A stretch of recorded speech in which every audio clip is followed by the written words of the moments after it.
kita masuk kepada sesi penyampaian materi, kemudian nanti setelah sesi penyampaian materi yang kedua ini akan diikuti dengan sesi tanya jawab. Baiklah, kita langsung lanjut saja kepada penyampaian materi yang kedua oleh Pak Frans Ronald, Blasting Engineer PT Brauko. Waktu dan layar kami persilakan Pak Frans. Baik, terima kasih Pak Alex. Selamat sore untuk adik-adik mahasiswa semuanya. Dan mohon izin mungkin Pak Alex saya menyapa dulu dosen saya Pak Edi yang sangat saya hormati. Mohon izin Pak Edi, saya angkatan 99 Pak Edi. Selesainya di 2005. Nama saya Frans Ronald, sekarang di PT Brokol. Kemudian saya menyapa juga selamat sore juga Ibu Eva Oktarina Sari sebagai Ketua Panitia. Oh, mohon maaf, kemudian ada Dekan Bapak Profesor Dr. Insinyur Hajoni Arliansyah, kemudian MC sendiri yaitu Pak Alif Yanti Paramita Gobel. Mohon maaf jika ada kesalahan penyebutan. Baik, Pak Alek, untuk suara saya apakah terdengar jelas Pak Alek? Yes, Pak. Suaranya terdengar dengan jelas sekali, Pak Frans. Baik, Pak Alek, saya mulai. Mohon izin, saya ambil alih screen-nya.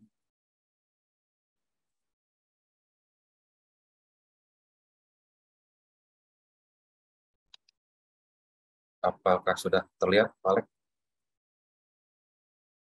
Sudah terlihat, Pak. Tinggal di display. Oke, baik.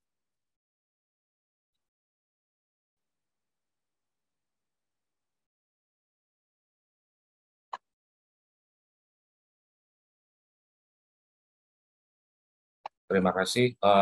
Untuk penyampaian saya kali ini terkait dengan regulasi ya, mungkin adik-adik mahasiswa, implementasi regulasi pemerintah pada prosedur PT Brokol, site Binungan, Mine Operation 2 untuk mencapai kaedah teknik pertambangan yang baik. Di sini mungkin kita akan banyak berbicara tentang regulasi ya Pak ya, terutama implementasinya di lapangan.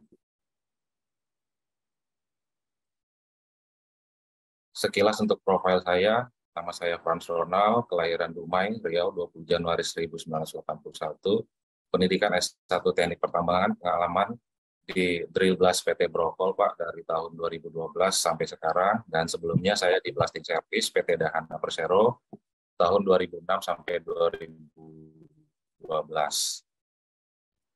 Tempat nganggur juga beberapa bulan, Pak Alek.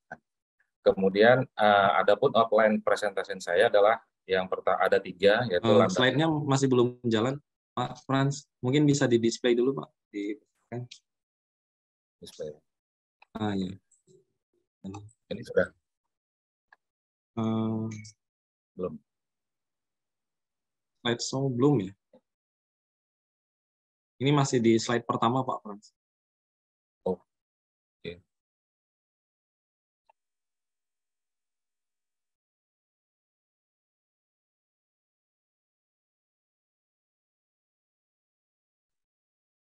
Mungkin bisa di off sharing dulu, mungkin baru di share screen ulang gitu Pak Fran. Di stop dulu ya. Ya, mungkin di stop dulu, baru di share screen lagi.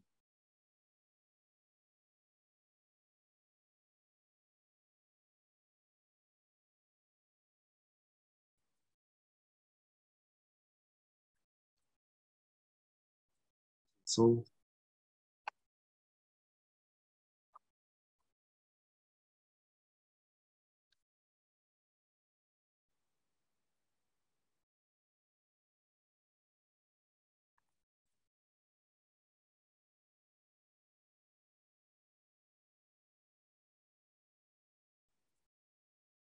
ini sudah? Pak Alek belum?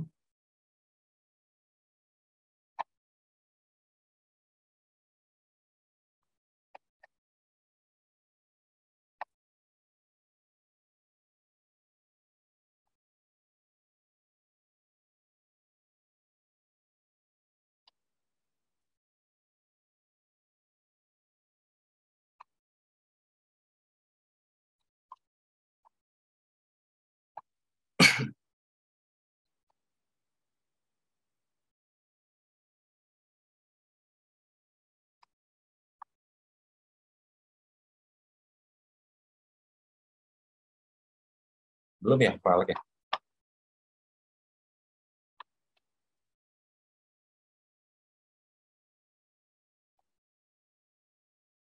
Mana, Pak Alek? Oh ya, ini sudah seperti tadi Pak. Tapi kalau mau dibantu untuk apa namanya presentasinya atau share screen-nya, mungkin dari panitia mungkin bisa membantu.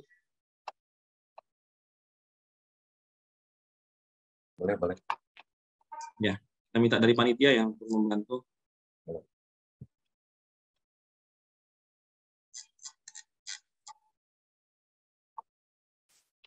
Bu Eva.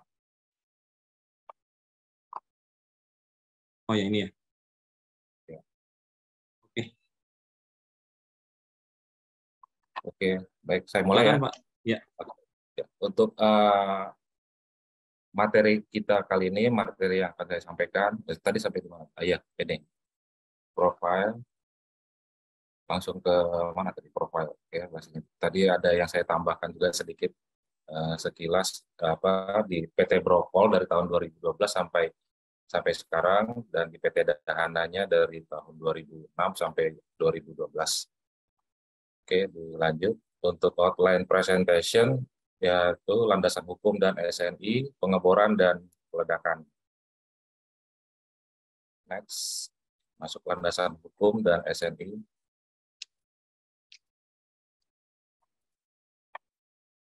Oke, nah di sini mungkin Pak Alek dan adik-adik mahasiswa mungkin saya nggak hanya ingin sekedar sharing regulasi yang berlaku di negara kita ya, di Indonesia, yaitu hanya mungkin sebagian kecil, karena kalau ini banyak sekali ya sebenarnya regulasi-regulasi yang diberlakukan khususnya untuk drilling blasting di Indonesia, dan sebagian itu mungkin akan saya tampilkan, yaitu jarak aman peledakan bagi alat dan fasilitas pertambangan itu adalah 300 meter, dan manusia itu adalah 500 meter Pak, dari batas terluar peledakan, diukur pada jarak horizontal. Itu jarak apa namanya, jarak udara ya. Jadi bukan melewati pit atau kontur-kontur dan sebagainya, tapi jarak datarnya. Dan jarak aman ini sebenarnya dari pemerintah kita juga membebaskan, artinya membebaskan apabila perusahaan itu menyampaikan ada kajian-kajian tertentu dan sudah dinyatakan layak, itu bisa mengajukan perubahan jarak, baik itu untuk jarak aman unit maupun untuk jarak aman manusia. Contohnya seperti yang diberlakukan di PT Brokpol sendiri, itu untuk jarak aman unit itu sendiri adalah 150 meter.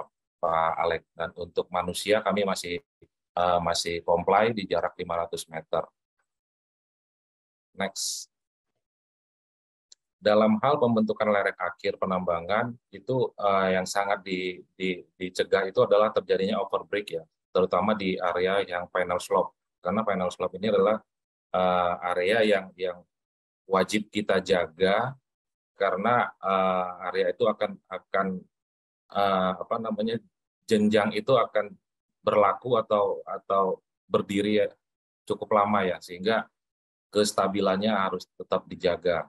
Sehingga pada saat melakukan metode peledakan, pengeboran dan peledakan di area itu ada treatment-treatment khusus, mungkin Pak Alek ya, treatment-treatment khusus yang harus kita jalankan sehingga tidak terjadi overbreak.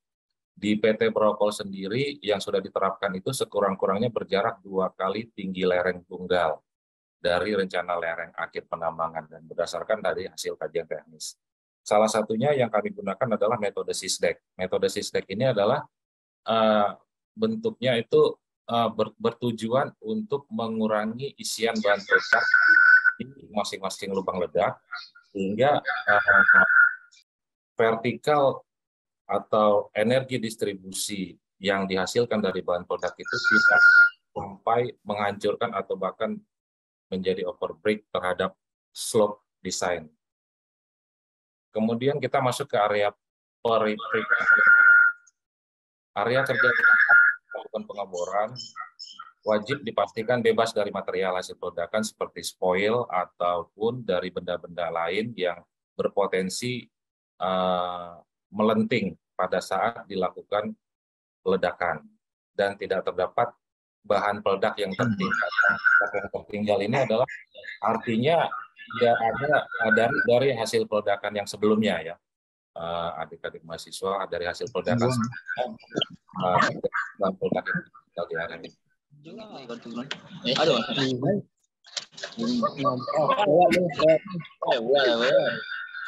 Selanjutnya. Oke. Mohon untuk para peserta. Regulasi yang kedua. Para peserta mohon audionya di-off-kan. Dibantu. Gila Joker bos. Kau. Apa? Dimohonkan untuk host untuk bisa meng-off-kan, memute-kan audionya. Kami persilakan kembali Pak Frans. Mohon maaf ada gangguan sedikit. Baik Pak Alek, terima kasih Pak Alek. Saya lanjutkan untuk peraturan selanjutnya yang kami terapkan di PT Brokol adalah Peraturan Kapolri Nomor 17 Tahun 2017. Ini berisi tentang perizinan, pengamanan, pengawasan, dan pengendalian bahan produk komersil. Bahan produk komersil ini artinya yang digunakan, pada umumnya digunakan di industri pertambangan. Kita bicara sanksi. Sanksi ini yaitu ada 3 ya, yaitu teguran secara tertulis, kemudian yang kedua penundaan operasional sementara, dan 3 adalah pencabutan izin. Adapun pidana yang diberlakukan itu bila melanggar peraturan perundang-undangan yang terkait pidana disesuaikan dengan sanksi dari tindak pidana yang dilanggar. Produsen handak inilah yang memproduksi bahan produk, yaitu lahan untuk pabrik pembuatan bahan produk, gudang penyimpanan bahan baku bahan produk, kemudian gudang penyimpanan hasil produksi bahan produk. Produksi bahan produk itu sendiri ada beberapa syarat yang wajib dipatuhi, yaitu memenuhi ketentuan teknis yang sudah ditentukan, tidak menimbulkan gangguan Kamtibnas, apalagi untuk merugikan masyarakat sekitar. Kemudian mencantumkan logo produsen, kemudian tulisan, simbol produksi, nomor registrasi, kemudian ukuran, berat, dan satu lagi ada namanya DOM, Date of Manufacture. Date of Manufacture ini biasa kami gunakan sebagai acuan lifetime dari bahan produk itu sendiri, dan kita cukup aware di sana karena beberapa kali di perusahaan yang saya sebelumnya itu menjadi gagal ledak ya. Gagal ledak itu diakibatkan karena produk itu sendiri sudah tersimpan lama, dan itu menjadi satu perhatian kita untuk melakukan peledakan selanjutnya. Kemudian handak dikemas dalam kotak yang rapi ya, terbuat dari karton atau kayu, dan bertuliskan awas berbahaya atau hati-hati berbahaya, bahan peledak disimpan baik-baik. Kemudian yang keenam adalah mematuhi ketentuan yang ditetapkan oleh instansi terkait. Next. Nah, di sini kita bicara tentang pengamanan penyimpanan bahan produk ya. Ini peraturan dari Kapolri sendiri yang terdiri dari lokasi gudang handak, model gudang handak, konstruksi gudang handak, tata cara simpan handak, dan tata cara pengamanan penyimpanan bahan produk.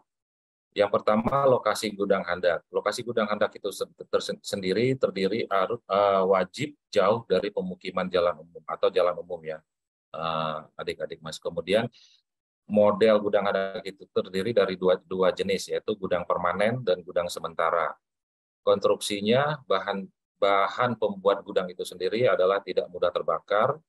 Ruang depan untuk detonator dan dinamit, ada ruang depannya untuk proses administrasi, yaitu penghitungan ataupun proses pengambilan bahan produk yang akan digunakan pada hari itu.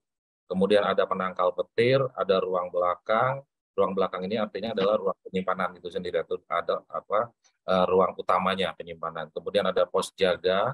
Kemudian ada lampu penerangan untuk malam hari, dan lampu penerangan malam hari ini nanti akan saya coba untuk menampilkan gambarnya, fotonya, yaitu wajib berada di luar area gudang bahan produk Pak.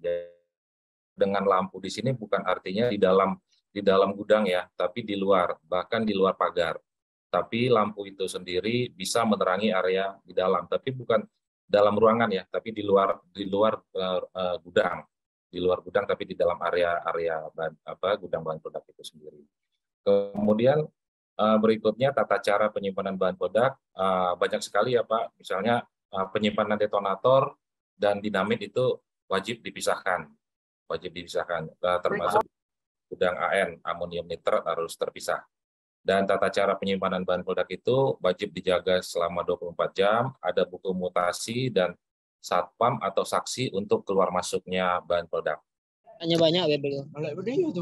Untuk pengamanan gudang Anda itu kita bicara kunci gudang Anda itu terkunci masing-masing ruangan itu, baik itu gudang amonium nitrat, gudang dinamit maupun gudang detonator, itu masing-masing gudang itu masing-masing bangunan terdiri dari 3 kunci, yaitu kunci itu dipegang oleh petugas Polri, yaitu petugas yang bertugas pada saat itu, kemudian kepala teknik tambang, kemudian satu lagi adalah kepala gudang. Kemudian yang wajib dipatuhi juga dalam pengamanan ini adalah mengadakan patroli keliling dan mengecek gudang secara berkala, dilakukan oleh satpam perusahaan dan petugas kepolisian. Kemudian tadi yang saya sebutkan bahwa gudang ini dikelilingi oleh pagar kawat berduri dan tidak boleh berhadapan langsung dengan gudang handak, dan dipasang gembok yang dikuncinya dipegang oleh anggota satpam. Itu ini gerbang yang paling luar ya Pak Alek dan siswa. Oke, next. Nah, di sini penerapan di PT Brokol sendiri, kami menyebutnya sistem do and don'ts, yaitu yang boleh dilakukan dan yang tidak boleh dilakukan. Yang boleh dilakukan adalah hanya untuk menyimpan detonator, harus dibedakan macam dan jenisnya, pisahkan peti yang belum dibuka dengan yang sudah diambil sebagian isinya, artinya yang sudah diambil sebagian isinya itu tetap wajib dimasukkan kembali ke dalam kemasan yang aslinya. Kemudian dikeluarkan dahulu stok lama atau sering kita sebut dengan FIFO, force in, force out. Kemudian menjaga kebersihan, pintu gudang selalu tertutup dan terkunci kecuali untuk kegiatan yang sah atau yang diajukan pada hari itu. Sedangkan yang tidak boleh dilakukan adalah membuka kemasan di dalam gudang, dilarang membuka kemasan di dalam gudang. Yang kedua, dilarang menjatuhkan atau membanting atau menyeret di lantai, membuka kemasan dengan linggis, detonator berceceran tidak di dalam kemasan, karena linggis itu akan berpotensi tercecer atau bahkan bahan peledak itu sendiri akan rusak. Kemudian yang keempat adalah dilarang membawa barang yang dapat menimbulkan percikan api, yaitu misalnya yang mengandung logam atau misalnya jam tangannya logam, itu tidak diizinkan. Kemudian gudang dinamit dan sejenisnya. Gudang dinamit yang boleh dilakukan adalah hanya untuk menyimpan dinamit saja. Dinamit ini kita sebut sebagai bahan peledak peka detonator ya, adik-adik mahasiswa. Kemudian yang kedua, disimpan di atas rak kayu. Di sini ada koreksi Pak Alek, tinggi raknya 180 dan lebar 30 cm. Ini maksudnya adalah tinggi atau jarak dari lantai ke alas atau rak terendah itu 30 cm. Jadi tidak boleh langsung menempel ke lantai gudang. Kemudian yang ketiga, dikelompokkan menurut macam dan jenisnya. Kemudian sama seperti detonator, dikeluarkan dahulu stok yang lama atau FIFO, first in, first out. Dan yang tidak boleh dilakukan adalah sama dengan yang di detonator, membawa atau menggunakan alat yang terbuat dari logam yang mudah menimbulkan api. Lanjut, next. Nah, di sini kita bicara di pasal 20 ayat 10 dari Peraturan Kapolri nomor 17 tahun 2017. Apabila ada handak sisa, yaitu handak komersil dalam gudang dan tidak digunakan dikarenakan pengguna akhir tidak beroperasi lagi, handak komersial harus dialihgunakan, dimusnahkan, dan atau dihibahkan kepada importir atau produsen asal handak komersial pada saat diperoleh. Pasal 36, produsen, importir, dan distributor handak komersil wajib memonitor sisa handak, komersil yang telah didistribusikan kepada pengguna akhir. Jangan sampai terlantar atau bahan peledak itu karena sudah tidak digunakan lagi, artinya tidak dijaga atau pengamanannya tidak ada.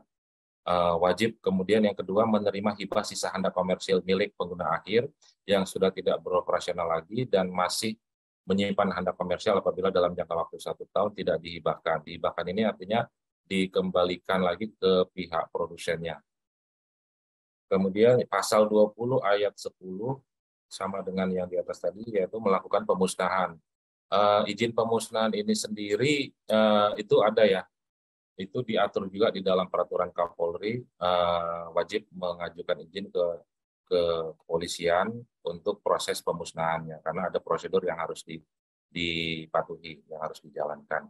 Dan dalam jangka waktu 1 tahun, jika tidak diperpanjang, maka Polri yang akan memusnahkan handap komersil tersebut sesuai dengan prosedur dari kepolisian. Selanjutnya. Nah, di sini kita bicara baku tingkat getaran peledakan pada kegiatan tambang terbuka terhadap bangunan. Di sini kita acuannya ini menggunakan alat ukur getar ya. Biasanya kalau di Brokol sendiri kita menggunakan alat namanya micromet, yaitu alat ukur getar, dan sebelumnya namanya blastmet, alat ukur getar itu. Alat ukur getar itu sendiri kita pasang pada saat peledakan, kita pasang di bangunan-bangunan terdekat. Jenis-jenis bangunan itu disebutkan di sini, ada bangunan kuno, kemudian bangunan yang berpondasi, pasangan bata, kemudian adukan semen jika dengan slop beton, dan yang ini dari nomor 1 sampai nomor 5. Nomor 5 ini lebih kokoh ya, lebih kokoh, artinya dengan getaran 12 sampai 40 mm per detik itu masih dianggap aman. 12 sampai 40 mm per detik yang dihasilkan oleh getaran blasting itu pada jarak tertentu. Baik, selanjutnya next. Kita masuk ke pengeboran, next. Nah, ini implementasi di PT Brokol sendiri, adik-adik mahasiswa, yaitu terkait dengan kegiatan pengeboran. Yang pertama, koordinasi job pending antar pengawas, yaitu untuk persiapan area pengeboran. Yang kedua, pemasangan batas pengeboran dengan memperhatikan arah buangan air dan aman dari potensi bahaya longsor. Yang ketiga, lakukan perataan area yang akan dibor. Kemudian ini baik doser, biasanya kita menggunakan doser di lapangan dan berkoordinasi dengan pengawas produksi. Kemudian yang keempat, pemasangan safety line serta rambu-rambu area pengeboran. Yang kelima, pembuatan tanggul. Tanggul ini tingginya adalah setengah kali tinggi ban unit terbesar. Misalnya kalau di PT Brokol sendiri itu tinggi ban unit itu kurang lebih sekitar 2,4 meter. Jadi tinggi tanggul untuk area pengeboran ini sendiri adalah kurang lebih sekitar 1,2 meter. Untuk area parkir wajib ada dan dipastikan area parkir itu aman dari unit yang melintas, kemudian membuat penanda pada tempat titik bor. Catatan yang harus diperhatikan pada saat melakukan kegiatan persiapan area pengeboran ini adalah radio berfungsi ya, radio berfungsi antara pengawas dengan operator yang melakukan prepare area pengeboran. Kemudian jika aktivitas pengeboran dekat dengan aktivitas loading atau pemindahan tanah atau pemindahan OB, pastikan jarak minimal safety line dengan area pengeboran adalah 1,5 kali jarak maksimal swing unit loading. Kalau misalnya kita terapkan di unit loading itu di PC 2000 ya, PC 2000 Komatsu, itu kurang lebih sekitar 15 sampai 20 meter. 15 sampai 20 meter jarak swingnya. Jarak yang disarankan, jarak amannya. Kurang dari itu tidak disarankan. Kemudian jalan masuk alat bor ke lokasi harus rapi dan aman, dan jarak masuk area pengeboran adalah 1,5 kali lebar unit terbesar. Unit terbesar di sini untuk area pengeboran yaitu unit drill mesin itu sendiri ya. Kemudian terdapat ram, kemudian dilengkapi dengan tanggul setengah tinggi ban unit terbesar tadi sudah disebutkan. Dan untuk kegiatan malam hari, penerangannya minimal 5 lux untuk menerangi seluruh area pengeboran itu sendiri. Untuk kegiatan malam hari. Next, lanjut. Nah, ini kita masuk ke kegiatan pengeboran. Pastikan area pengeboran aman dari kegiatan operasional lainnya. Melakukan P2H, P2 ini adalah pemeriksaan dan pelaksanaan pemeriksaan harian. Pengawas wajib memastikan kondisi unit layak dan aman untuk dioperasikan. Dan P2H ini wajib diperiksa kembali oleh pengawas apakah si operator sudah melakukan P2H atau belum. Dan apabila terdapat temuan atau mungkin unitnya ada yang perlu diperbaiki atau misalnya contohnya seperti seat belt, itu pengawas wajib melaporkan ke mekanik atau ke atasannya lagi untuk dilakukan perbaikan sebelum unit tersebut dioperasikan. Kemudian yang ketiga, pastikan pijakan mesin bor dalam kondisi stabil dan aman sebelum dilakukan pengeboran. Itu terkait dengan kerapian dari persiapan area pengeboran tadi. Kemudian lakukan pengeboran dimulai dengan titik terdekat dengan bidang bebas. Mungkin adik-adik mahasiswa yang sudah pernah dapat mata kuliah teknik peledakan mungkin sudah paham dengan bidang bebas ya. Bidang bebas adalah identik dengan arah lemparan batuan ya. Arah lemparan batuannya ketika dilakukan peledakan. Itu bidang bebas, dinding bebasnya. Kemudian yang kelima, pastikan sambungan batang bor sudah terkunci dengan sempurna untuk mencegah batang bor itu lepas ya. Jadi akan sangat berbahaya jika terkuncinya tidak dengan sempurna. Kemudian operator drill tidak boleh meninggalkan kabin atau alat pengontrol sewaktu alat bor beroperasi. Jadi ini mungkin dengan Pak Mualim ini kami masih menggunakan mesin bor yang konvensional ya. Pak Mualim mungkin next-nya bisa mencoba untuk teknologi terbaru dari Epiroc yang bisa dikontrol dari jarak jauh. Kemudian catatan yang perlu kita perhatikan di sini adalah pada saat kegiatan pengeboran, jika terdapat lebih dari 1 unit bor di lokasi pengeboran, pastikan jarak aman antar unit bor itu minimal 2 kali baris atau 2 kali spasi. Jadi area pengeboran itu jika dioperasikan 2 unit di sana itu harus memenuhi 2 kali baris atau 2 kali spasi. Kemudian tidak diperkenankan adanya unit atau kendaraan lain yang parkir di dalam area pengeboran, kecuali untuk melakukan perbaikan atau perawatan refueling atau pengisian bahan bakar unit drill mesin, dan itu pun atas seizin pengawas pengeboran. Kemudian untuk pengeboran di dekat bidang bebas, pada baris pertama, pastikan unit drill tidak sejajar dengan arah bidang bebas, yaitu dia harus tegak lurus dengan bidang bebas itu sendiri. Karena pernah dulu kejadian, tapi bukan drill mesin ya, ini satu catatan penting juga, pada saat lakukan prepare area itu doser itu sejajar, jadi dia sejajar dengan bidang bebas, artinya track sebelah kiri itu kalau nggak salah ya kejadiannya itu tidak menumpu lagi di tanah sehingga terjadi terguling ya pada saat itu menjadi catatan hitam juga di kita. Kemudian untuk malam hari ini untuk kegiatan pengeboran sendiri di area yang sedang dibor itu wajib 20 lux ya di area kerja itu, dan untuk area pengeboran secara global itu 5 lux, tapi 20 lux di area kerja pengeboran itu kita untuk di Brokol sendiri itu ditambahkan di rig ya, di menara paling atas sebagai tambahan lampu penerangannya supaya mencapai pencahayaannya 20 lux. Lanjut. Kemudian setelah selesai pengeboran, pastikan saat akan mobilisasi atau travel, batang bor atau mata bor tidak berada di dalam lubang. Ini apabila ini terjadi, mungkin ya syukurnya belum pernah terjadi ya,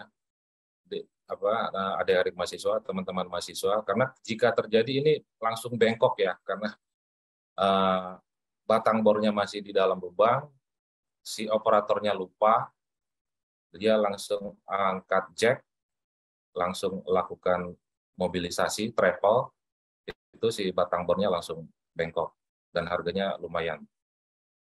Kemudian yang kedua, pastikan akses keluar unit drill aman untuk dilalui. Tidak diperkenankan unit drill melewati area blasting atau pengisian bahan peledak, karena beberapa case bisa saja ya, misalnya cuaca hujan atau apa, kemudian lubangnya belum terpenuhi sementara masih ada beberapa titik yang harus diselesaikan, dan itu harus diperhatikan bahwa apabila memang lanjut bor dan bahan peledak sudah sedang diproses pengisian ke lubang, itu si mesin bor itu tidak boleh melewati area itu, jadi dia harus melewati area yang lain setelah dia menyelesaikan pengeborannya. Kemudian pastikan survei juga, teman-teman survei dalam pengambilan data aktual titik lubang, sudah melakukan pengambilan datanya untuk untuk dilakukan dimasukkan ke dalam aplikasi. Untuk pengeboran khusus ini tadi yang sekilas saya jelaskan, agar tidak terjadi backbreak khusus di area slope atau final design, itu kita memperhitungkan resiko, yaitu backbreak, dan ini ada perhitungannya. Contohnya salah satunya adalah melakukan lubang trim. Lubang trim ini artinya ada lubang dengan jarak spasinya itu yang diterapkan itu setengah dari spasi normal ya. Misalnya kalau spasi normalnya 9, kita lakukan untuk lubang trim ini cukup 4,5 meter saja, dan isian atau bahan peledaknya itu sangat sedikit ya, bisa mungkin sekitar 20-30% dari isian normal. Kemudian yang kedua, pengeboran khusus untuk penanganan misfire ini atau peledakan mangkir wajib dengan penanganan intensif. Ini yang dimaksud dengan peledakan mangkir, apabila terjadi peledakan mangkir, ini dilakukan bor ulang ya, karena area itu supaya tidak terjadi kalau istilah di lapangan itu terjadi candi ya, atau baji, atau area keras, material keras blasting, itu wajib dilakukan pengeboran ulang. Next. Nah, kita masuk ke peledakan. Next. Pengisian lubang ledak. Persiapan pra pengisian bahan peledak ini yaitu memastikan area peledakan itu aman dari longsoran material. Ini bukan mengantuk, ini sebenarnya slide-nya ada yang baru. Ada kemudian bebas dari potensi bahaya lainnya, serta tidak terdapat kegiatan loading batu bara di sekitar area peledakan. Kemudian distribusi bahan peledak perlu dipandu untuk mencegah MMU. MMU ini mobile mixing unit ya, mencegah agar MMU tidak melindas lubang ledak atau bahan peledak. Kemudian kegiatan priming ini adalah detonator dan dinamit yang dirangkai kemudian dimasukkan ke dalam lubang. Charging yaitu menentukan jumlah isian per lubang berdasarkan desain peledakan yang sudah disampaikan atau diajukan biasanya per pagi hari ya, sebelum bahan peledak keluar. Kemudian stemming ini adalah melakukan confining atau pemadatan ya, mengisi bahan peledak, mengisi lubang bor dengan material stemming setelah dilakukan charging, yaitu tujuannya agar energi distribusinya itu ke samping ya, bukan ke atas, dan energi bahan peledak itu sendiri maksimal untuk memecahkan batuan ke arah samping. Kemudian menggunakan tongkat ya untuk pemadatannya. Kemudian tie up atau merangkai yaitu terang line delay atau surface delay. Kemudian yang ketujuh terakhir inisiasi atau firing. Catatan yang perlu diperhatikan ini adalah melakukan wajib terdapat safety line. Tingginya tidak kurang dari 1 meter di sekeliling area peledakan, dan tanggul dengan spesifikasi 2/3 dari ban unit terbesar yang melintas. Kemudian masa waktu gassing sesuai dengan petunjuk teknis bahan peledak.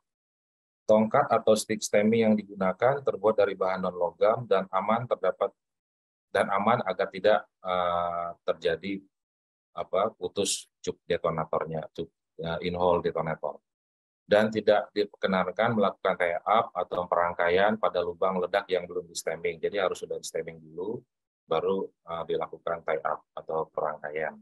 Saat melakukan inisiasi, sebenarnya diizinkan ya untuk membawa radio atau komunikasi atau alat atau handphone, tapi berjarak. Kalau yang diterapkan di PT Brokol sendiri karena menerapkan teknologi remote firing, diizinkan, tapi berjarak minimal 15 meter dari base station, itu alat untuk firing itu sendiri. Lanjut. Konsolidasi peledakan. Kemudian kita bicara memastikan unit dan manusia aman ya. Ini misalnya lokasi itu sudah kita isi, sudah siap untuk diledakkan. Kita memastikan unit dan manusia aman dan rambu blokade telah terpasang di semua titik blokir. Pastikan semua orang yang terkait aktivitas peledakan yang menggunakan radio komunikasi berada di frekuensi peledakan dan itu berada di frekuensi yang sama. Membunyikan sirine selama 60 detik pada saat 10 menit sebelum dilakukan peledakan.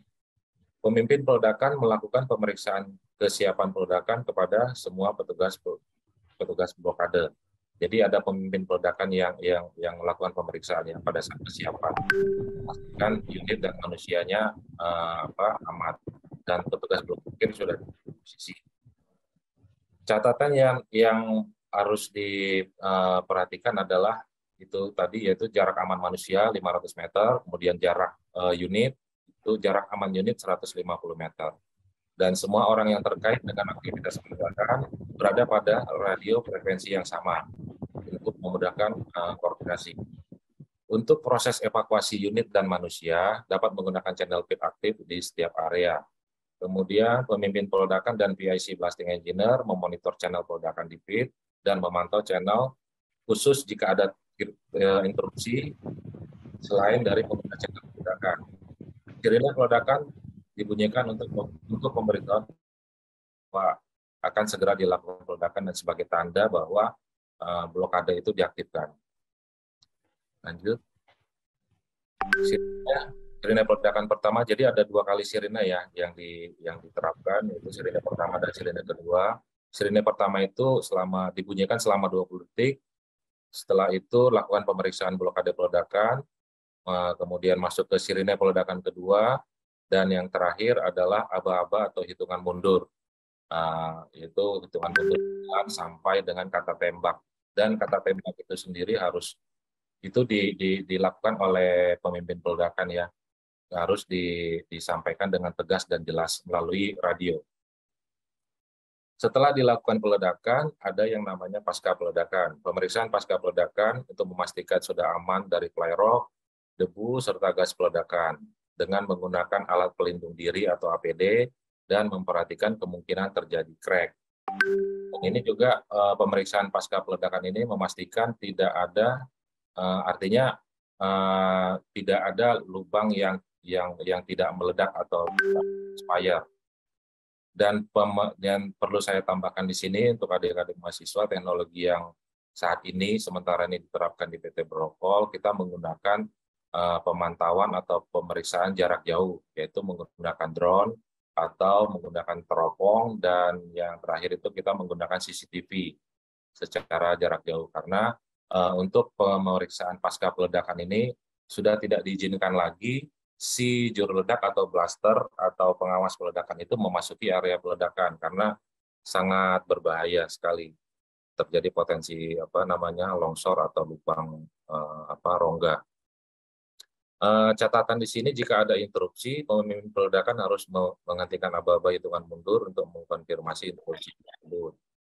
Kemudian saat dibunyikan sirine kedua, posisi juru dan helper juru ledak harus sudah shelter dan siap untuk melakukan peledakan. Di sini saya tambahkan dari slide ini bahwa jika kita tidak menggunakan shelter, artinya juru ledak ataupun blaster itu wajib berada di posisi atau jarak 500 meter dari lokasi peledakan. Dan kemudian pasti ada pertanyaan dari adik-adik mahasiswa, ini berarti jarak shelter itu berapa? Nah, jarak shelter itu kalau di kami itu jaraknya 300 meter ya dari lokasi peledakan. Sementara kalau untuk jarak aman manusia itu 500 meter. Untuk di PT Brokol sendiri kita berada di jarak bahkan lebih dari 500 meter ya. Mungkin di sini ada Pak Adrian atau siapa DNX. Kita berada lebih dari 500 meter karena menggunakan remote firing yang bisa dimonitor mungkin dari jarak 2 kilo. 2 kilo itu bisa dilakukan firing ya. Jadi tidak harus berada lagi di dalam shelter yang berjarak 300 meter dari lokasi peledakan.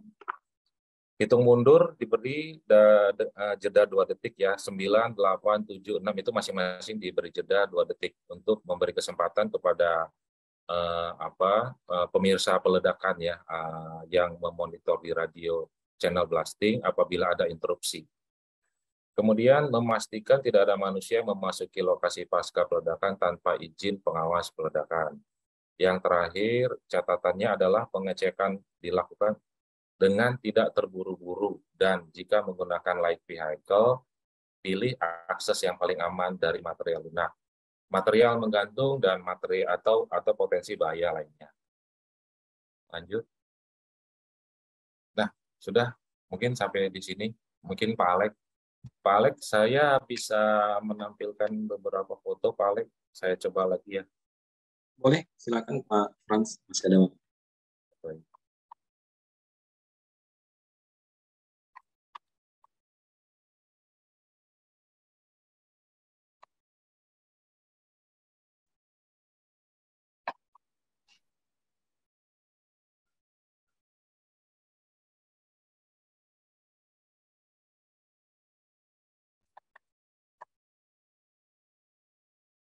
Pak Frans, sembari menunggu Pak Frans menampilkan foto-foto, mungkin jika ada pertanyaan untuk para peserta, Pak Frans, kita sudah menyiapkan satu hadiah peserta yang benar menjawab pertanyaan dari Pak Frans. Oke, mungkin saya agak kesulitan juga untuk sharing ini ya Pak Alex ya. Oh ini. Saya ada satu pertanyaan aja mungkin Pak Alex, pertanyaan basic. Karena kita bicaranya adalah implementasi regulasi pemerintah. Pertanyaan saya ini, sebutkan minimal dua apa saja sih regulasi pemerintah yang wajib dijadikan acuan atau pedoman dalam pelaksanaan kegiatan pemboran dan peledakan komersil. Minimal 2. Baik, silakan para peserta, raise hand. Jika kalau bisa lengkap ininya, penyebutannya. Iya. Apakah ada para peserta? Ada. Ya, kita tunggu.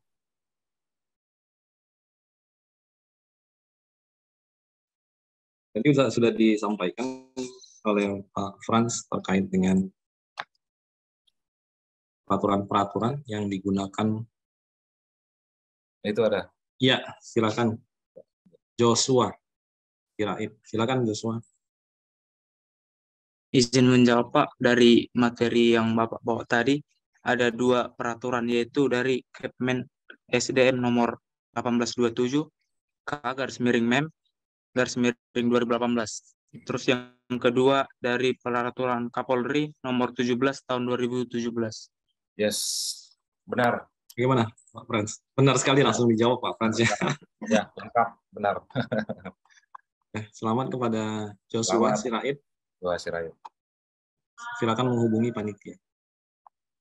Ada lagi Pak Frans yang ingin disampaikan terkait dengan materi, atau nanti kita masuk ke sesi tanya jawab? Baik, nanti mungkin untuk sharing-sharing foto atau video nanti mungkin bisa melalui panitia mungkin ya Pak Alex ya, untuk teman mahasiswa ya. Baik, kami siap menerima materi foto-foto, baik itu materi dalam bentuk video maupun dalam bentuk file. Kami siap menerima Pak Frans untuk memperkaya materi kami. di dalam mengkaji, mempelajari pemboran dan peledakan. Siap, baik. Mungkin sekian penyampaian materi dari saya, Pak Alek. Untuk waktu dan screen-nya, saya ucapkan terima kasih dan mohon maaf jika ada yang tidak berkenan. Terima kasih, Pak Alek. Baik, terima kasih Pak Frans. Sangat menarik sekali apa yang disampaikan oleh Pak Frans.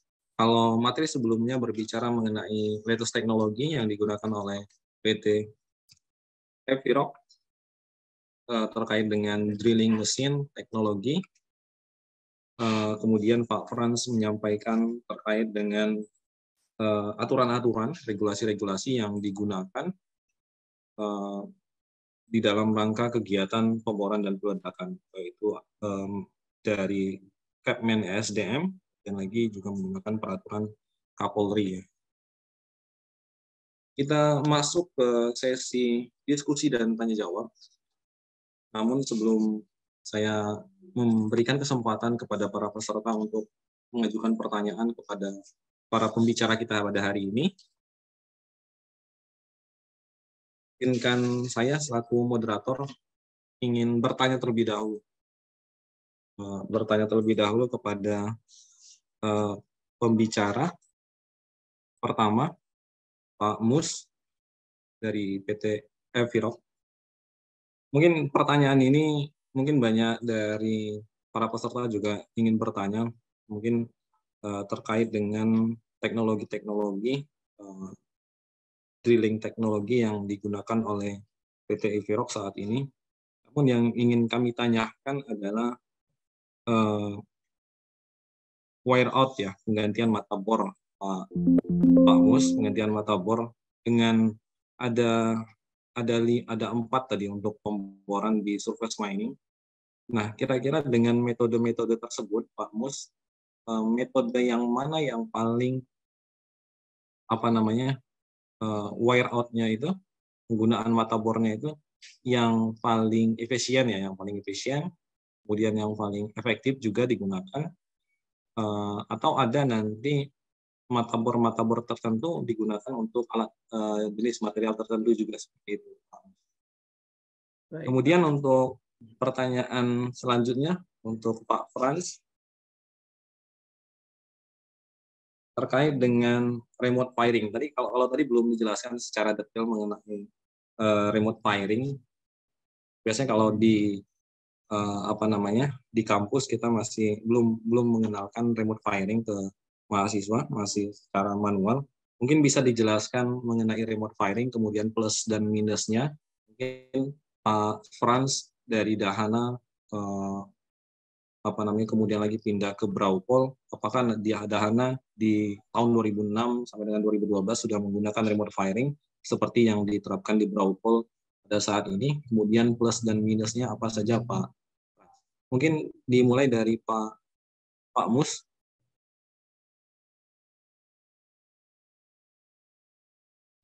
Baik, Pak Alek, izin menjawab ya, Pak. Saya coba izin share screen sedikit lagi, saya flashback. Nah, tadi kan dari beberapa yang saya sampaikan, maaf suara saya kedengaran, Pak? Kedengaran, Pak Mus. Ya, tadi kan dari beberapa yang saya sampaikan ada beberapa metode pemboran atau drilling methods dari setiap mesin bor yang seluruh dunia pakai. Tadi ada top hammer, ada coprod, ada DTH, ada rotary. Nah, terkait dengan aksesoris atau mata bor, dari ketiganya atau dari beberapa metode itu memiliki beberapa jenis mata bor sebenarnya, Pak. Yang pertama kalau top hammer, aksesorisnya atau mata bornya itu modelnya kurang lebih seperti ini nih, Pak. Dia kecil, depannya ada matanya, tungsten kita nyebutnya. Nah, ini aplikasinya ini untuk material batu, benar-benar batu, Pak, yang keras seperti andesit, granit, atau di tambang-tambang mineral seperti itu. Nah, ini aksesoris untuk metode pemboran top hammer. Nah, untuk aksesoris metode pemboran yang lainnya seperti DTH ini mirip dengan top hammer, saya skip. Nah, yang beda lagi adalah rotary. Rotary ini kita nyebutnya trikon beat, Pak. Nyebutnya trikon beat. Kenapa disebut trikon? Karena ada 3 kerucut, makanya disebut trikon. Nah, ini adalah mata beat untuk metode pemboran rotary.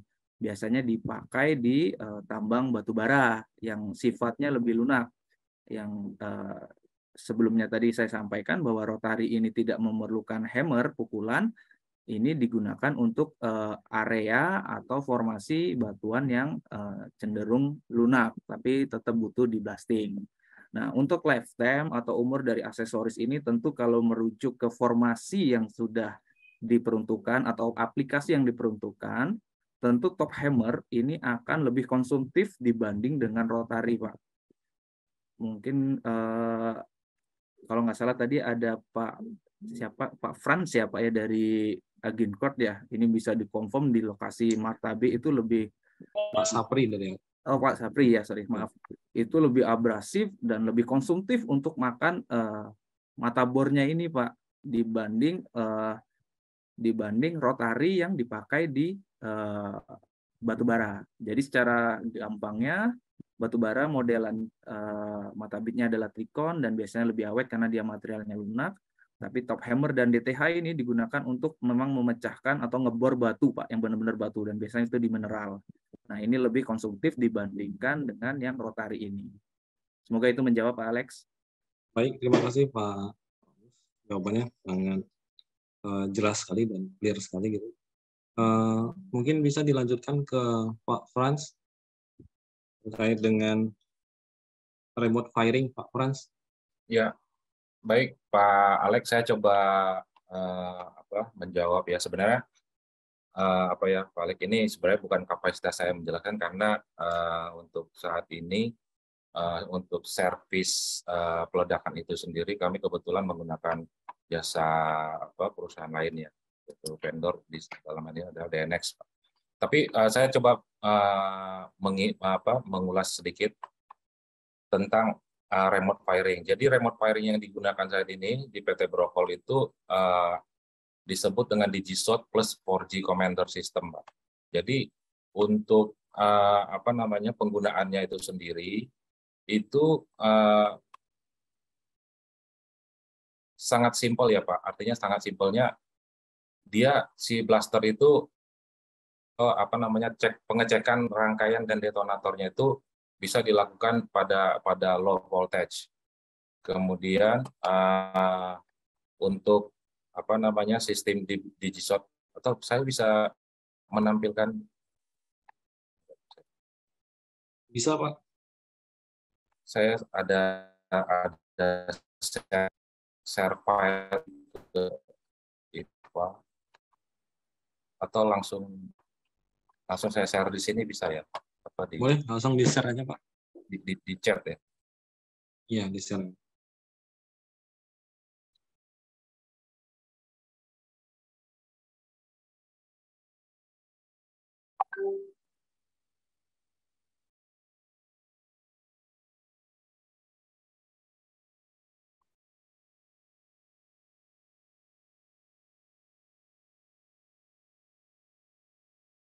Ya, itu sudah.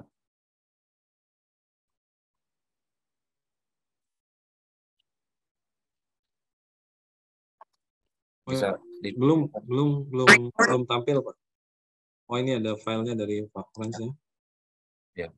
Coba buat dulu.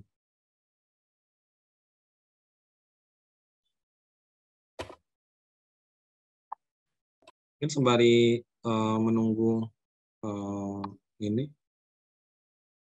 filenya ditampilkan, kita minta kepada para peserta yang ingin bertanya secara langsung kepada para pembicara kita pada hari ini untuk raise hand atau bisa di chat di kolom komentar.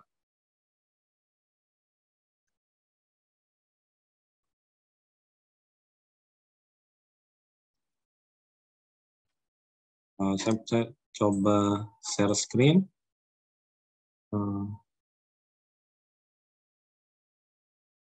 Ya. Oke. Oke. Ini sudah tampil Pak Frans? Ya. Nah,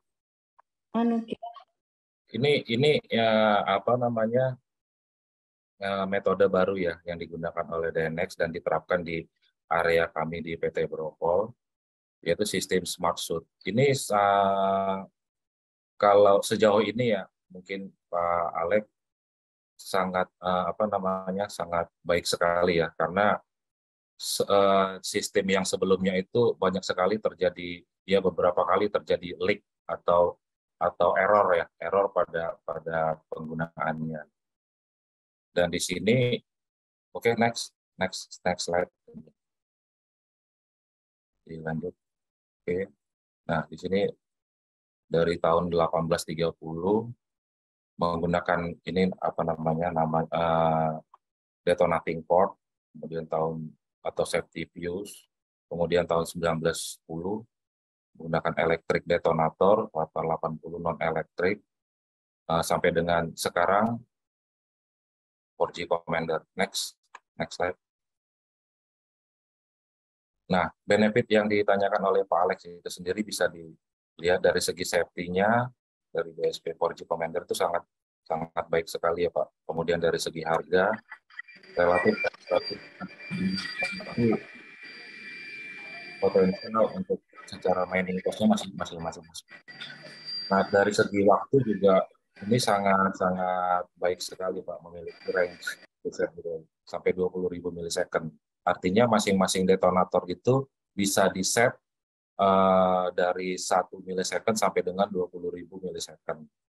Kemudian kontrol fragmentasi sejauh ini baik ya, sangat baik. Kemudian kontrol vibrasinya juga dari segi getaran yang dihasilkan dari 4G Commander ini sangat baik sejauh ini. Next.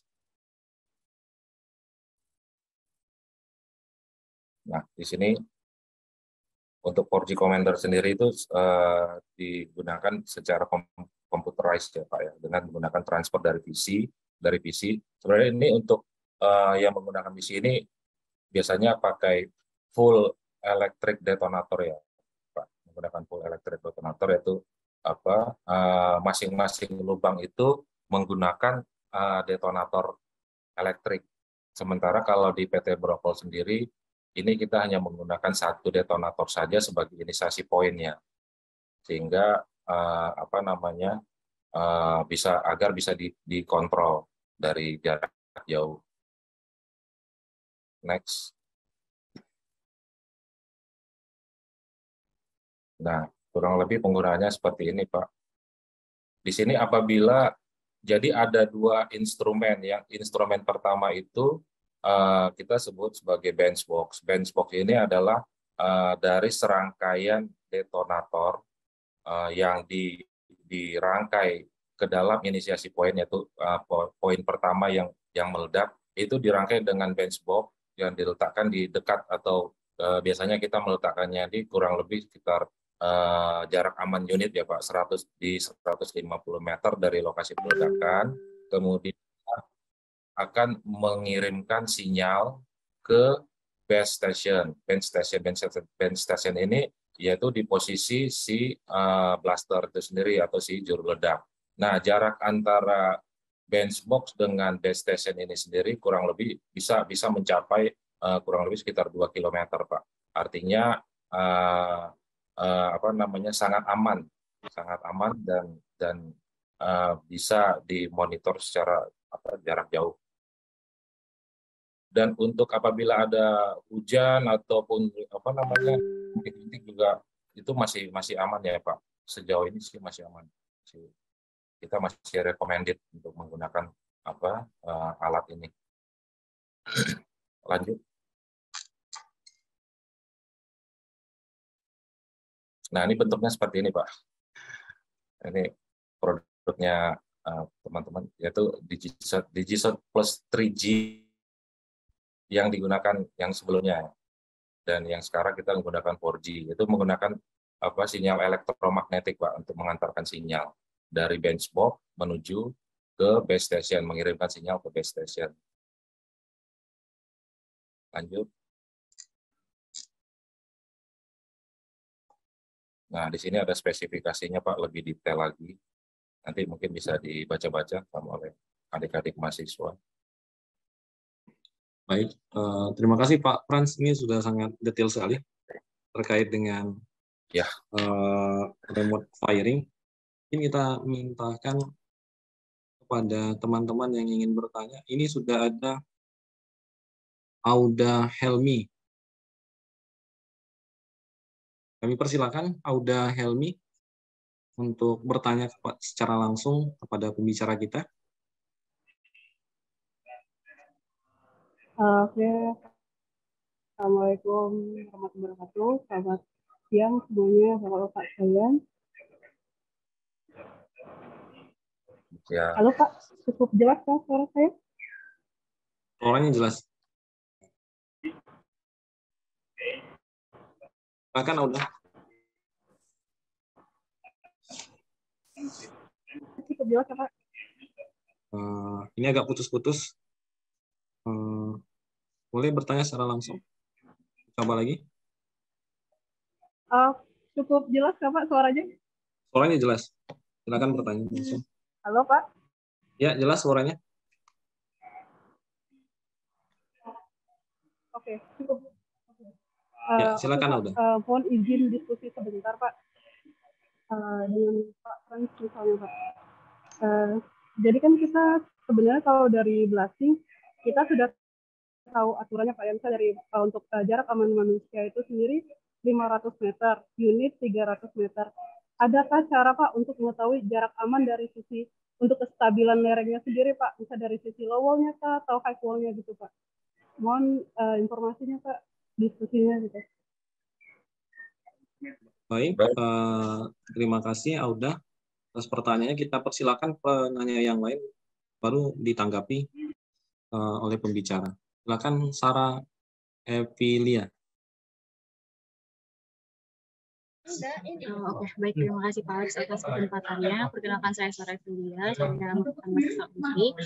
Izin bertanya kepada Pak Alex dari pihak Viro.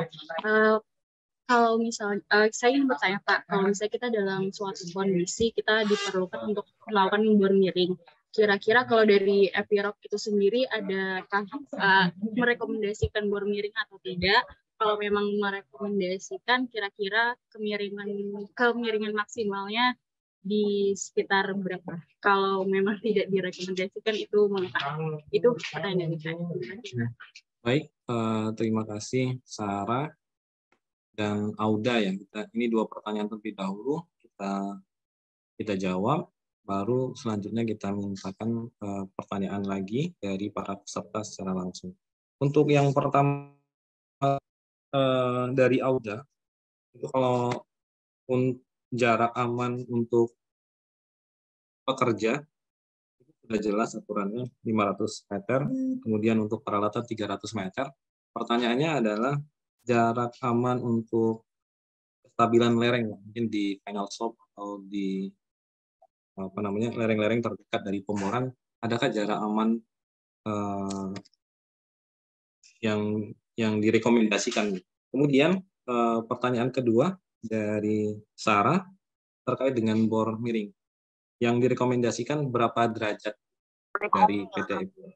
Mungkin untuk yang pertanyaan pertama mungkin ditujukan kepada Pak Frans. Baik, terima kasih Pak Alex. Untuk Mbak Auda ya, saya coba menjawab sepengalaman kami untuk jarak aman atau jarak yang direkomendasikan dari lokasi peledakan ke lereng, artinya bagaimana caranya supaya lereng ini tetap aman ya, mungkin kira-kira gitu ya. Pertanyaannya si Auda tadi itu mungkin bukan sangat sering, tapi memang sudah terbiasa kami lakukan peledakan di area final slope. Jadi intinya area final slope ini bagaimana caranya supaya tidak terintervensi dengan getaran dari peledakan itu sendiri. Nah, kemudian pertanyaannya jaraknya berapa sih? Kalau yang pernah kami dan selalu kami terapkan di lapangan dengan formasi batuan yang terjadi itu kembali lagi sebenarnya ke karakteristik batuan ya, Auda. Semakin artinya gini, semakin keras formasi batuan yang akan kita ledakkan itu, kemungkinan besar kita bisa semakin dekat jaraknya dari lokasi peledakan ke dinding atau slope design. Slope design ya, kita bicara slope design. Nah, sementara untuk yang berlaku di area PT Brokol ini, karakteristik batuannya itu cukup fragile ya mungkin ya, Audia. Fragile artinya dia keras tapi rapuh. Nah, yang kami terapkan di sana kurang lebih sekitar 10-15 meter dari jarak vertikal dengan slope design itu sendiri. Itu di luar dari panjang catch berm yang ditentukan. Jadi kalau misalnya kita mau blasting di bawah tebing, kemudian di bawah tebing itu akan dilakukan desain berikutnya, itu jarak dari tebing ke desain itu kita sebut dengan catch berm kurang lebih sekitar 5-10 meter. Kemudian dari catch berm itu sendiri ke lubang terdekat itu kurang lebih sekitar 15 meter. Jadi artinya totalnya adalah kurang lebih 20-25 meter jarak amannya. Mudah-mudahan bisa menjawab ya, Mbak Aude. Karena itu kembali lagi ke karakteristik batuan yang akan diledakkan. Baik, terima kasih Pak Frans atas jawabannya. Auda, apakah sudah terjawab? Pikir jawaban dari Pak Frans sudah sangat. Iya, Pak. Ya, gimana? Terima kasih Pak Frans untuk kesempatannya gitu. Pak, kan tadi kan sedikit dijelaskan untuk ada pengukuran getaran gitu Pak ya. Kita menggunakan mikromet ataupun blastmet gitu. Nah, itu kan jarak pengukuran misalnya kita taruh alat blastmet itu sekitar 500 meter dari peledakan gitu Pak ya. Berarti kan jarak yang terukur di alat itu jarak 500 meternya kan Pak yang terbaca nilai G-nya kan. Nah, lalu adakah cara kita untuk memastikan bahwa di lokasi blasting sebenarnya itu nilai G-nya itu segini misalnya Pak? Untuk mengetahui itu gimana ya Pak? Soalnya kan kita kalau seandainya naruh alat blastmet ataupun mikromet terlalu dekat, itu kan pasti datanya error kan Pak ya? Atau adakah caranya Pak? Mohon infonya ya Pak ya. Oke, baik. Berarti ya getarannya berapa ya gitu ya. Beberapa waktu yang lalu di area pit kami juga ada namanya sekatan yang harus kita jaga getarannya. Kebetulan yang kami gunakan alatnya itu adalah georadar ya. Udah georadar itu dia membaca secara jarak itu dari satelit, dan dia tidak meletakkan alat di apalagi kalau misalnya 20 atau 30 meter, kita nggak berani meletakkan alat di jarak itu karena pasti akan kena fly rock dan harga alatnya cukup mahal. Nah, jadi kita menggunakan satelit yaitu namanya georadar untuk mengukur getaran itu. Dan kemudian untuk mitigasinya sendiri kita menggunakan atau pengendalian agar getarannya ini tidak terlalu besar, kita mengurangi isian bahan peledaknya. Kemudian dinding yang mau dijaga ini itu biasanya kita membuat lubang press plate, yaitu lubangnya baris lubangnya cuman dibor saja tapi tidak diisi bahan peledak. Tujuannya adalah untuk membatasi energi distribusi tidak sampai ke dinding itu sendiri. Gitu. Jadi kita nggak meletakkan alat itu di sana ya, udah itu sangat bahaya. Jadi kita menggunakan alat lain lagi. Baik, terima kasih Pak Fran atas jawabannya. Mungkin kita langsung masuk ke penanya yang kedua tadi terkait dengan bor miring. Rekomendasi dari Epiroc berapa derajat seperti itu, Pak? Mungkin bisa dijelaskan. Ya, sebenarnya kalau teknologi untuk bor miring itu harusnya applicable, dan applicable yang pasti terpakai bor horizontal ya. Ini maksudnya miring ini horizontal atau ada kemiringan standar tertentu ya? Saya anggapnya horizontal aja dulu ya. Kalau menurut saya itu vertikal, tetapi ada sudut sedikit gitu, mungkin sekitar 10 derajat. Gitu. Ya, kalau tetap vertikal dengan sudut itu tetap direkomendasikan, tapi even sebenarnya dari alat kita sendiri itu bisa mengakomodir untuk pemboran secara horizontal. Tapi tetap pemboran miring itu adalah resiko level alatnya akan harus selalu dimonitor. Sampai alat tidak pada posisi level yang aman untuk ngebor. Karena efeknya banyak kalau ngebor miring. Dari safety, keamanan, yang kedua juga saat terjadi kejepit atau nggak sesuai dengan yang diharapkan, tentu akan sangat berbahaya untuk mesinnya itu sendiri. Intinya dari Epiroc sendiri untuk bisa dilakukan pembor pemiringan atau enggak bisa dilakukan.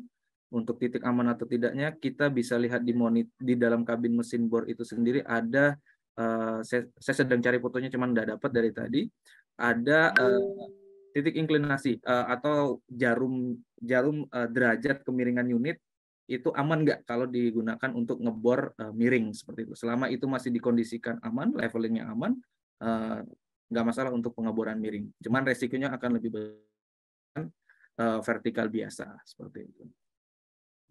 Baik, terima kasih Pak Mus atas jawabannya. Mudah-mudahan ini sudah menjawab pertanyaan dari Mbak Sarah. Mungkin saya persilakan bagi peserta yang ingin bertanya, ada Mas Sahiro Galang. Kami persilakan Mas Sahiro Galang untuk bertanya secara langsung kepada pembicara kita hari ini. Baik, terima kasih sebelumnya. Perkenalkan, nama saya Mas Sahiro Galang, mahasiswa Taman Universitas Sriwijaya. Pertanyaan pertama saya tujukan kepada Pak Musmalim. Pada Epiroc sendiri itu terdapat teknologi yang bernama Whole Navigation System, di mana Whole Navigation System sendiri itu mengikuti dari satelit, kemudian dari satelit langsung menghubungkan ke base station, baru ke unit alat. Terkait Whole Navigation System tersebut, apakah ada pengaruh dari eksternal, contohnya seperti faktor cuaca? Jika mendung, data yang terlihat dari satelit bakal berbeda dengan realita di lapangan. Kemudian pertanyaan kedua saya tujukan untuk Pak Frans. Pada peledakan sendiri kita menghindari terjadinya overbreak pada area final slope. Kemudian bagaimana peledakan untuk di PT Beraukol sendiri jika pada di kondisi lapangan sendiri ada indikasinya longsor pada jenjang tertentu? Bagian manakah yang di recovery terlebih dahulu? Mungkin itu saja pertanyaan dari saya. Baik, terima kasih Mas Sahiro. Pertanyaan sangat kritis sekali ya. Pertama itu terkait dengan ANS, apakah ada pengaruh cuaca, pengaruh eksternal yang nanti menyebabkan pembacaan alatnya itu ada error. Kemudian terkait dengan overbreak, jika terjadi indikasi longsor, penanganannya seperti apa untuk Pak Frans? Mungkin silakan dari Pak Mus terlebih dahulu. Ya, karena dia berdasarkan kekuatan sinyal, untuk error pasti ada kalau di saat kondisi sinyal GPS-nya tidak bagus. Nah, cuman ada, mungkin saya menyebutnya semi otomatis karena ini tadi prinsipnya adalah selain koordinat yang sesuai, tapi juga devisiasi dari pemborannya.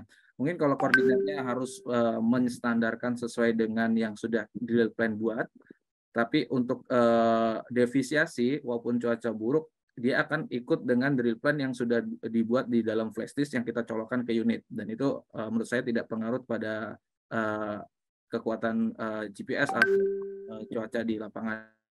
Dan ya kita sama-sama tahu kalau di lapangan hujan atau mendung, hujan lah terutama, operasi juga akan dihentikan seperti itu, Pak.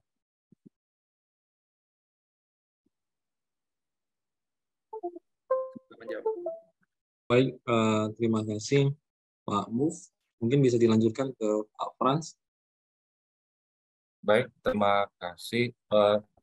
Tadi pertanyaannya yang saya tangkap mungkin Pak Alex, apa yang akan dilakukan atau mungkin ada metode-metode tertentu yang harus dilakukan pada saat melakukan peledakan di area longsor atau di area-area tertentu yang ada indikasi longsor. Mungkin begitu ya, mungkin ya Pak Alex ya. Mohon koreksi. Itu saya tangkap juga seperti itu, Pak. Baik, sejauh ini yang kami lakukan itu di lapangan itu adalah yang paling pertama itu adalah melakukan memastikan bahwa area itu aman untuk peledakan ya. Nah, sementara kondisinya di sana ada potensi longsor kan gitu kan. Yang pertama dilakukan itu adalah melakukan perapian dulu ya, melakukan perapian atau general slope. General slope artinya kalau longsor ini kan ada lereng yang tidak stabil. Nah, ketika ada lereng yang nggak stabil ini mungkin jangankan peledakan ya. Pada saat dilakukan pengeboran saja itu dia sudah terintervensi, artinya semakin tidak stabil. Nah, itu yang kami lakukan itu adalah melakukan perapian slope terlebih dahulu, yaitu material yang sudah longsor atau bahkan mungkin ada retakan atau ada backbreak itu di-cut terlebih dahulu sampai dengan menemukan area atau formasi batuan yang in situ. Nah, ketika sudah dilakukan perapian slope seperti itu atau perapian jenjang, itu baru kita lakukan pengukuran lagi, yaitu tes kekerasan batuan atau tes pengeboran atau apakah ini sudah stabil atau belum. Nah, ketika sudah stabil, itu baru teman-teman, biasanya ini teman-teman geotek ya, teman-teman geotek melakukan rekomendasi, misalnya nilai G yang harus dipenuhi berapa, kemudian jarak dari lokasi peledakan ke area yang terindikasi longsor atau rekah atau fracture itu berapa.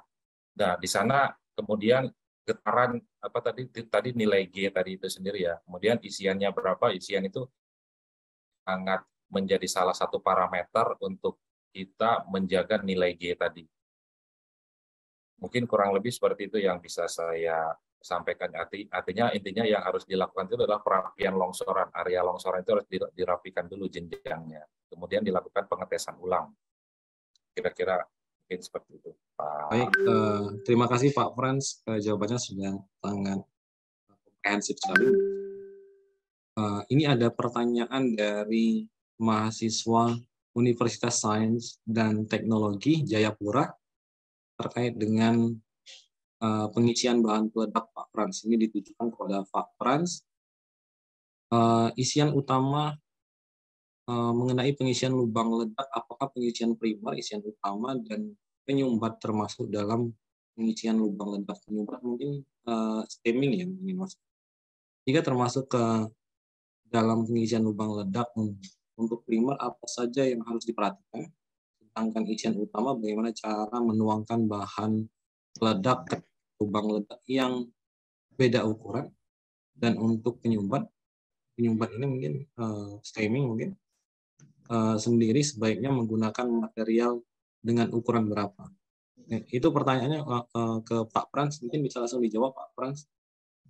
Oke, saya juga agak kurang lengkap, maksudnya mungkin saya bisa jelaskan sedikit. Kalau yang namanya primer itu Pak Alex, primer itu adalah rangkaian dinamit dengan detonator yang dirangkai menjadi satu. untuk dimasukkan ke biasanya ke dasar lubang bor. Dasar lubang bor sebagai pemicu untuk meledakkan bahan peledak utama. Sedangkan bahan peledak utama itu sendiri itu adalah tergantung masing-masing perusahaan ya. Kalau kami di PT Propot menggunakan emulsi untuk di site hidungan itu menggunakan emulsi. Nah, kemudian tadi material stemming ya. Material stemming itu sejauh ini karena kondisinya masih memungkinkan ya, masih memungkinkan itu artinya masih bentuknya masih padat ya mungkin Pak Alek ya di lapangan itu masih keras masif sehingga masih bisa digunakan sebagai material stemming itu adalah cutting drill yang ada di permukaan lubang itu masih cukup masih layak kita gunakan, kecuali kalau misalnya sudah kondisi hujan ya. Kondisi hujan itu kan pasti akan berlumpur dan berair, itu sangat riskan sekali untuk confine dari peledakan itu sendiri. Jadi kurang maksimal kalau misalnya kita menggunakan cutting drill karena berlumpur. Kemudian yang berbeda ukuran tadi yang dimaksud apa ya Pak Alek? Mohon maaf panitia, mungkin Bu Eva atau panitia yang lain bisa mengatur audio yang unmute, di-mute-kan Bu Eva. Suaranya tidak terdengar dengan baik. Ya. Ya mohon maaf Pak Frans, saya tadi kurang menangkap. Iya. Iya, yang ada istilah berbeda ukuran, maksudnya ukuran apa dengan apa ya Pak Alek ya, mohon maaf. Ya Kak, saya juga kurang menangkap, ini saya bacakan di kolom komentar Pak Frans. Tapi mungkin isian bagaimana cara menuangkan bahan peledak yang beda ukuran. Mungkin kalau menurut saya sih, mungkin Pak Frans bisa menjelaskan bahwa lubang ledak di satu kali peledakan biasanya sama ukuran ya Pak Frans ya? Sama. Lubangnya sama. Iya Pak. Sedangkan isian utama bagaimana cara menuangkan bahan peledak ke dalam lubang ledak yang beda ukuran. Ya, ini primernya tapi yang pasti Pak Alek jadi wajib sama ya Pak Alek ya. Kalau misalnya dia berbeda ukuran, bahan peledak itu ya wajib ukurannya lebih kecil dari diameter bahan peledak itu sendiri. Iya benar. Makasih banyak Pak Frans. Kita masih ada waktu. Kita berikan kesempatan untuk satu penanya lagi yang bisa langsung tanya kepada pembicara kita pada hari ini.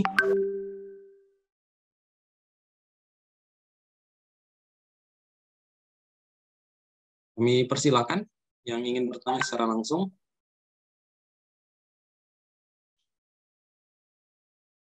Ya, kita persilakan Andre ya. Andre dari Universitas Sains dan Teknologi Jayapura untuk bertanya secara langsung, Andre.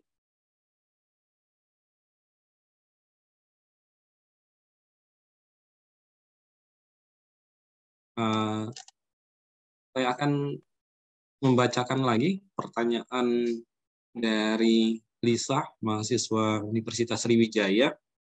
Bagaimana regulasi untuk dampak seperti debu, suara, getaran, peledakan di rumah rakyat terdekat di Braukol? Jika jarak rumah penduduk lebih dekat dari syarat regulasi, apa yang harus dilakukan oleh perusahaan? Itu Pak Fred, pertanyaan yang di kolom komentar. Iya betul. Ini pemikirannya Lisa ini sangat bagus sekali Pak ya, dan memang di kami Pak di PT Braukol juga memang ada satu site yang kami mengalami ini ya. Tapi ini sebenarnya bukan rumah tinggal sebenarnya, tapi lebih tepatnya rumah kebun ya Pak Alek ya. Jadi kondisi rumahnya juga kalau rumah kebun itu kan dari kayu, kemudian hanya untuk tempat tinggal sementara ketika bekerja di kebun. Dan ini yang kami lakukan itu melakukan evakuasi ya Pak. Dan memang bukan sebelumnya sih, di PT Brokol itu sendiri memang sudah berjalan program eksternal departemen itu sudah berjalan ya Pak. Artinya kita sudah melakukan sosialisasi ke aparat kampung atau kampung-kampung terdekat bahwa akan dilakukan peledakan setiap hari pada jam berapa, yaitu jam siang ataupun sore itu kita sudah lakukan sosialisasi. Kemudian jarak aman manusianya juga kami sudah menyampaikan, yaitu jarak aman manusia itu adalah 500 meter. Nah, ketika misalnya setiap hari itu ada peledakan, dari pihak kami PT Brokol itu melakukan patroli Pak Alek, melakukan patroli yaitu melakukan patroli evakuasi untuk memastikan tidak ada manusia di jarak 500 meter. Kalau itu memang sudah harga mati ya mungkin ya Pak Alek, tidak ada manusia di jarak 500 meter, itu wajib dikosongkan. Apabila masih ada manusia di jarak 500, kita nggak akan berani lakukan peledakan, Pak Alek. Itu karena itu regulasi pemerintah dan kita tidak resiko. Artinya ya lebih baik kasarannya gini. Jadi lebih baik area itu nggak usah di blasting gitu. Jadi kita coba ambil jarak, tarik mundur aja kira-kira jarak yang 500-nya ketemunya di mana. Gitu. Seperti itu mungkin Pak Alek penjelasan dari kami. Baik, terima kasih Pak Frans, Pak Mus atas jawaban-jawabannya dari pertanyaan para peserta. Karena berhubung waktu yang sangat singkat sekali, dan perlu kami sampaikan juga bahwa di spiral kelima kita ada 5 pembicara pada hari ini, Jumat 14 Oktober, ada 2 pembicara. Berikut besok hari, besok kita akan ada 3 pembicara lain.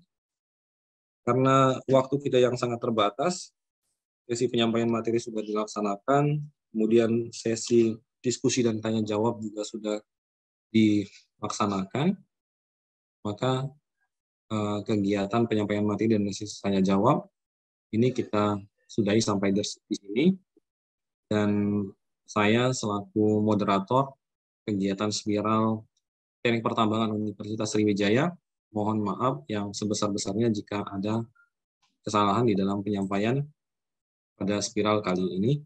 Dan sebelum kita akhiri, kita berikan aplaus terlebih dahulu kepada para pembicara kita pada hari ini, Pak Frans dari Brokol dan Pak Mus dari PT Epirok. Berikan aplaus terlebih dahulu. Terima kasih banyak Pak Frans, Pak Mus atas penyampaian materinya. Kemudian selanjutnya, untuk acara selanjutnya kami serahkan ke MC.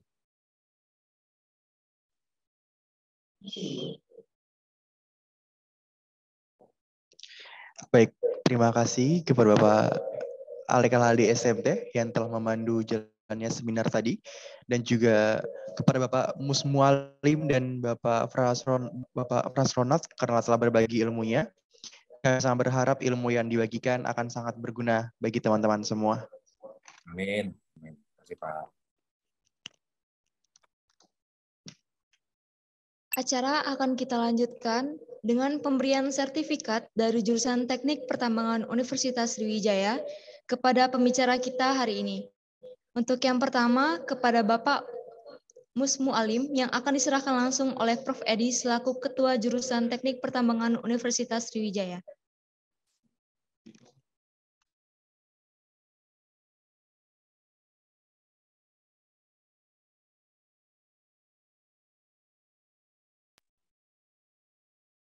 Baik, terima kasih MC.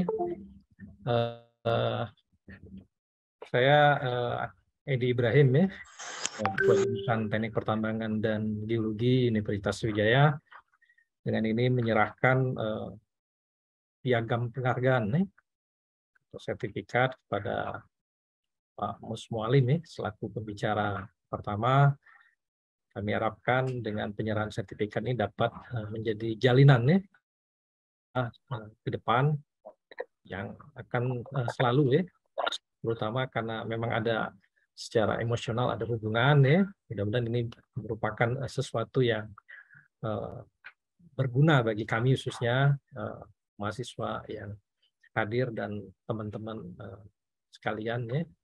Mungkin itu dari saya. Tolong diterima nih Pak Muswalim ya. Dengan senang hati Pak Prof. Terima kasih banyak penghargaan sertifikatnya. Terima kasih Pak Muswalim. Baiklah, kemudian akan langsung dilanjutkan dengan pemberian sertifikat kepada Bapak Frans Ronald. Bapak Frans Ronald. Alumni kita juga nih ya, dari pertambangan. Sekali lagi saya atas nama jurusan Teknik Pertambangan dan Geologi, ya, Ketua Jurusan menyerahkan sertifikat ya, sebagai apresiasi kami seperti Pak Muslim tadi atas materi ya, yang up to date dan informasi yang berguna bagi kita semua, khususnya yang hadir pada hari ini. Mudah-mudahan apa yang kita lakukan hari ini merupakan satu kegiatan yang berlanjut. Tolong diterima nih piagam atau sertifikat yang kami berikan kepada Pak Prasonat.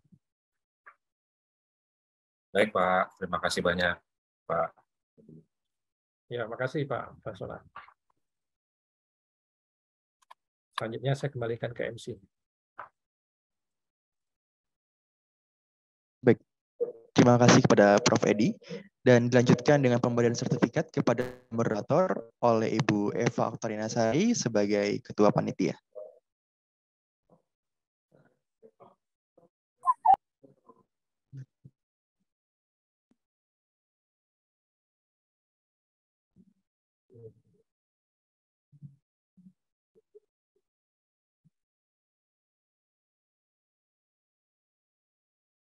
Baik, terima kasih banyak.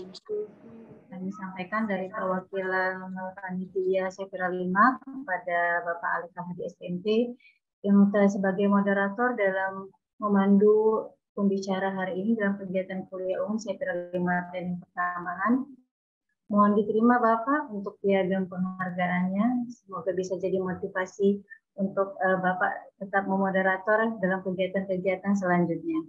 Terima kasih Bapak. Baik, terima kasih Bu Eva, Ketua Panitia, yang telah memberikan piagam penghargaan sebagai moderator. Kami terima dengan senang hati, Bu.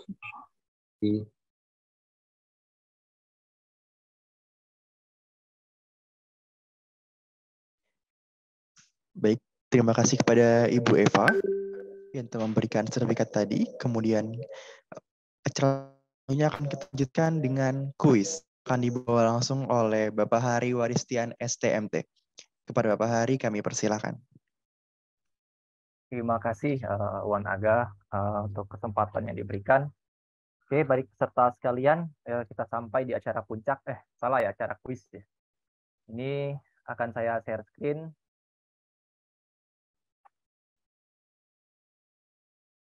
Berikut sudah tampil, mudah-mudahan petunjuk pelaksanaan kuis.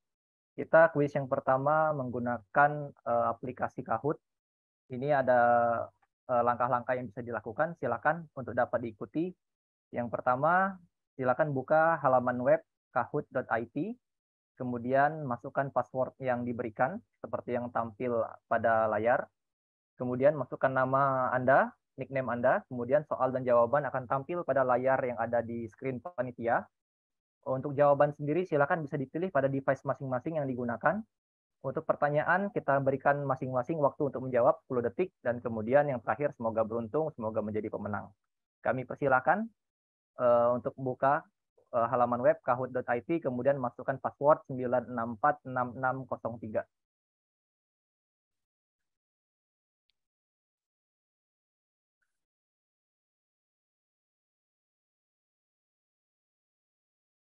Oke, ini sudah tampil, sudah ada 10 orang. 12 orang sudah login. Kita tunggu 3 menit. Silakan kepada peserta masuk ke halaman web kahoot.it, kemudian masukkan game PIN-nya 9646603. Jadi pada Kahoot ini akan kita ambil 3 orang pemenang. Hadiahnya itu berupa pulsa ataupun voucher e-money. Nanti silakan bisa menghubungi panitia. Hadiahnya bisa dalam bentuk pulsa, atau voucher e-money, atau saldo OVO, saldo ShopeePay, dan lain-lain, itu nanti terserah silakan dari pemenang, nanti panitia akan memfasilitasi dalam penyerahan hadiahnya. Sudah ada 32, 2 menit lagi kita tunggu untuk bisa login ke dalam kuis Kahoot. Nanti setelah ini jangan lupa kita juga ada Wheel of Fortune, jadi nanti kita akan ambil 8 pemenang yang akan diberikan tumbler dari panitia pelaksana kegiatan Seviral 5 kepada 8 orang yang beruntung. Oke, kita sudah punya 40 peserta, 42. Silakan yang belum gabung buka halaman web kahoot.it, kemudian masukkan game pin 9646603.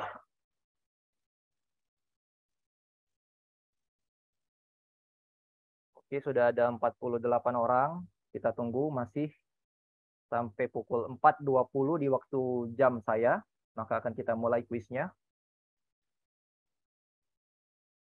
Hadiahnya lumayan buat beli pulsa, buat beli paket, buat belanja di Shopee, di Tokopedia, nanti bisa digunakan. Silakan, jangan ketinggalan. Oke, sudah 57 orang yang bergabung. Narasumber boleh ikut nggak Pak Hari? Itu berbahaya, Pak. Nanti menang narasumbernya.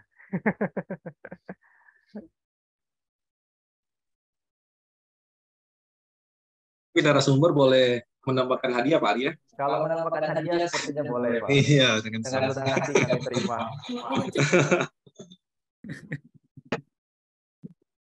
Oke, jangan malu-malu, silakan. Sudah 65 orang, kita tunggu 1 menit lagi untuk kita mulai kuisnya. Di 4.20 di jam yang ada di device saya akan kita mulai kuisnya. 68 peserta. Nanti waktu menjawab pada masing-masing pertanyaan itu 10 detik. Silakan lihat soal dan pilihan jawabannya ada di layar screen panitia. Kemudian untuk memilih jawabannya silakan menggunakan di device masing-masing. 75 orang. 76.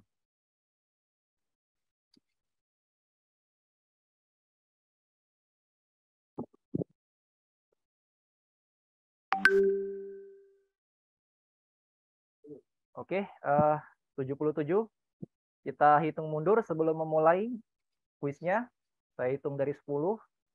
10, 9, 8, 7, 6, 5, 4, 3, 2, 1. Oke, siap. Kita mulai.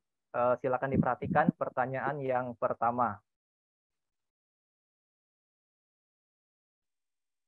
Pertanyaan pertama dari kuis Spiral 5 hari pertama. Siapakah beliau? Silakan diperhatikan fotonya. Oke, silakan dijawab. Ada 30 orang sudah menjawab, 40 orang sudah menjawab. Oke, waktu habis.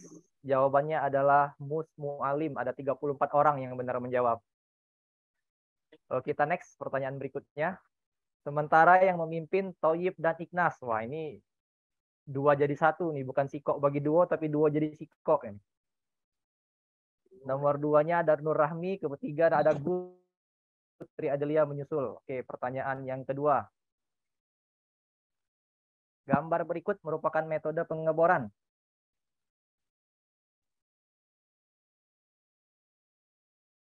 Silakan dijawab. Oke, jawaban yang benar adalah rotary. Ada 36 orang yang berhasil menjawab. Thoyib turun. Sekarang peringkat pertama Intan Purba, Satria, Saki, Good, dan Ahmad Nurudin. Oke, berikutnya pertanyaan yang ketiga. Kepanjangan dari HNS.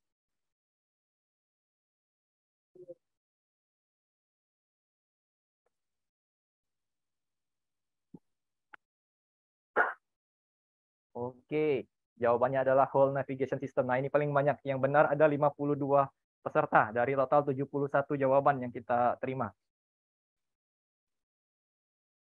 Podium dipimpin oleh Saki, disusul oleh Intan, Good, Alia Zen, sama Simon. Pertanyaan berikutnya. Deviasi pada lubang bor. Nah, ditunjukkan oleh gambar yang mana?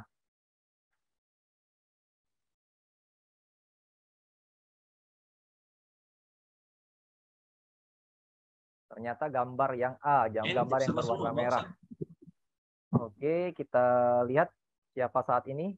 Saki masih memimpin, diikuti oleh Good dan Alyazen. Perbedaannya tipis ya.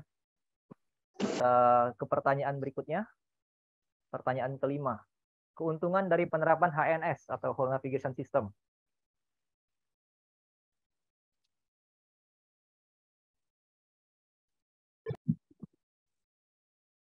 Oke, hanya ada 60 orang yang menjawab. Yang menjawab benar ada 20 orang, mengurangi flying rock. Kita lihat. Masih Saki memimpin, disusul oleh Safrida, Good, Alyazen, dan juga Ethan Purba. Oke, semangat yang lain. Pertanyaan ke-6. Di manakah beliau bekerja? Silakan perhatikan fotonya. Ini Pak Franz Ronald. Di manakah beliau bekerja? Keren gaya beliau, sedang ada di posisi di tambang. 59 orang menjawab benar di PT Berau-Coal. Masih ada yang salah, ini keterlaluan. Oke, kita lanjut.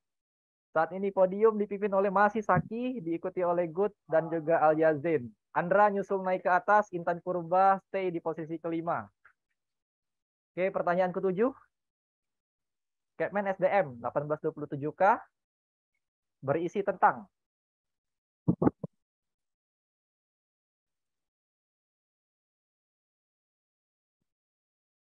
tentang kaidah teknik pertambangan yang baik. Ada 25 orang yang benar menjawab.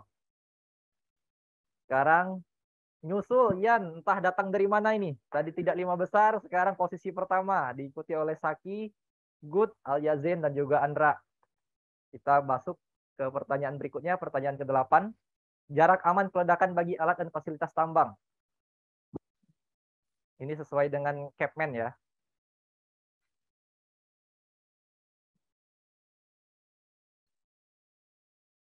Ya, ada 43 orang yang benar, jawabannya adalah 300 meter. Yang jawab 500 meter itu untuk orang ya, bukan untuk alat ya. Yan turun lagi ke posisi 5. Ini naik turunnya kayak roller coaster sih Yan ini. Masih Saki memimpin, Alyazen, Andra, Intan Purba, kemudian Yan. Oke, ada 2 pertanyaan lagi. Diperhatikan, ini pertanyaan nomor 9. Tata cara simpan handak berdasarkan peraturan Kapolri nomor 17 tahun 2017 meliputi tata cara simpan handak ya, penyimpanan handak.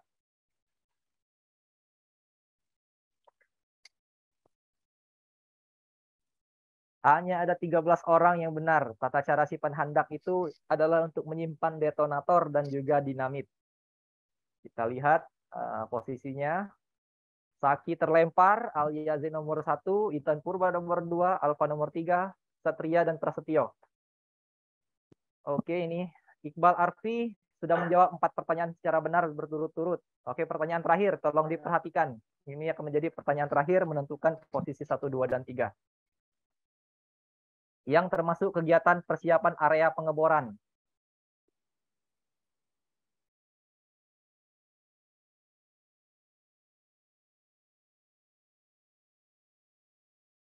Yang D ada 17 orang. Nah, ini kita lihat podiumnya. Peringkat ketiga adalah Saki dengan skor 5.747. Peringkat 2 M Prasetyo. Dan peringkat pertama jatuh kepada Intan Purba. Jadi peringkat pertama itu ada 8 pertanyaan yang benar dijawab. Dilanjutkan oleh Prasetyo 7 jawaban yang benar dan Saki juga sama 7 pertanyaan yang benar. Oke, ini adalah pemenangnya. Nanti pemenang silakan hubungin saudara Malvin. Nanti nomornya nanti kita masukkan ke dalam chat di room chat. Nanti saya akan masukkan nomor Malvin untuk dihubungi oleh para pemenang. Ini saya ucapkan selamat kepada Intan, M Prasetyo dan Saki. Kemudian kita lanjut dulu ke Wheel of Name. Ini kita ambil 8 orang pemenang. Yang pemenang yang beruntung akan mendapatkan tumbler dari panitia. apa namanya, kita sudah menerima 211 orang yang sudah melakukan absensi pada kegiatan hari ini. Kita putar untuk pemenang yang pertama.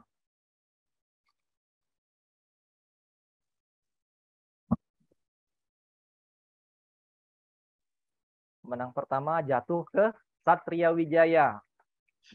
Selamat pada Satria Wijaya. Kita ambil pemenang yang kedua.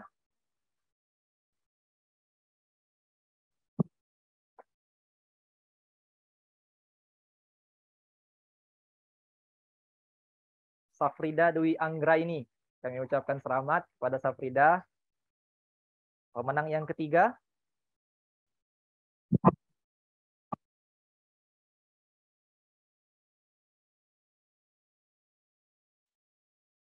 M. Andra Agustian. Pemenang yang keempat. Langsung beda deh anjing.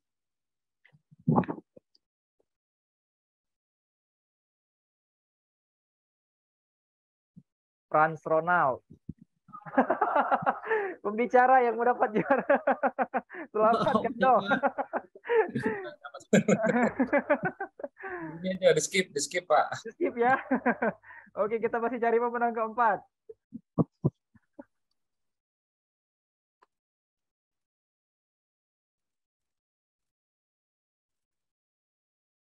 Zain Dauli Iskandar. Selamat pemenang keempat. Kita masuk ke pemenang kelima.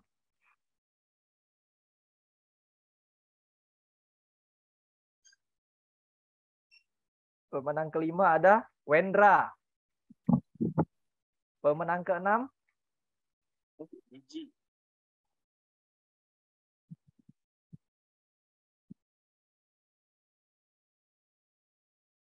Netasa Chartin. Pemenang ketujuh.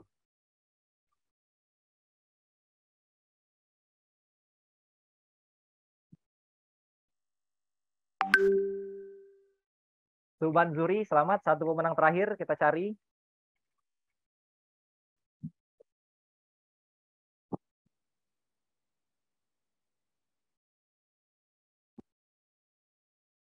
M. Andra Agustian Putra. Oke. Sorry, Andra 2 kali ya. Nanti kita ulang satu lagi ya. Satu pemenang terakhir.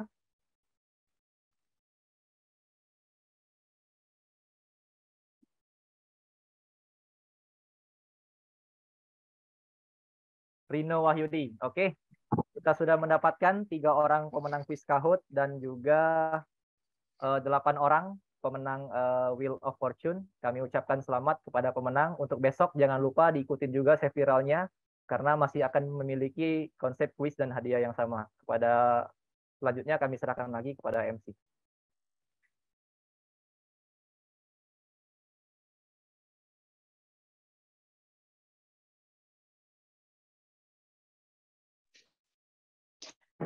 Baik, siap. Terima kasih kepada Pak Hari dan cuma selamat kepada seluruh pemenang dari kuis Kahoot dan juga Wheel of Fortune tadi.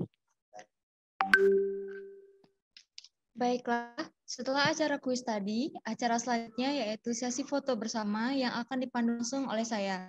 Begitu, kepada seluruh peserta, dipersilakan untuk on cam. Saya berikan waktu 1 menit untuk rekan-rekan bisa on cam.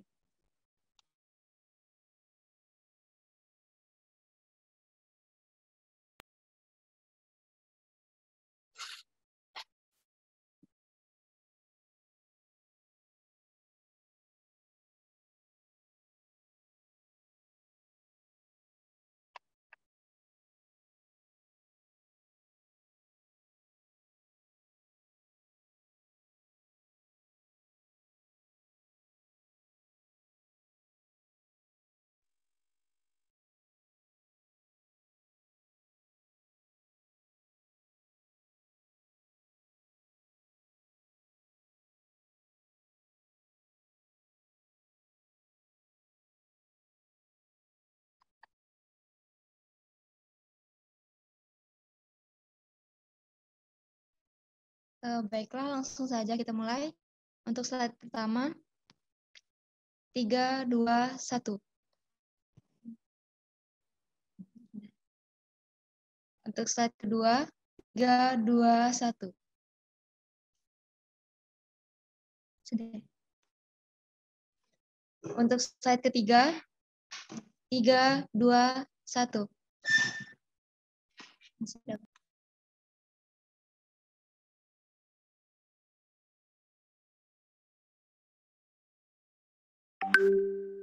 Untuk selanjutnya, slide keempat, 3, 2, 1. Oke, slide kelima, 3, 2, 1.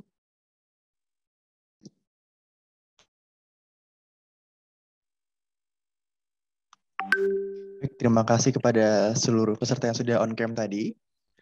Bapak dan Ibu para tamu undangan sekalian, setelah berakhirnya sesi foto bersama dan pemberian sertifikat tadi, akhirnya sampailah kita ke penghujung acara. Saya ucapkan terima kasih atas kehadiran dan partisipasinya kepada acara ini.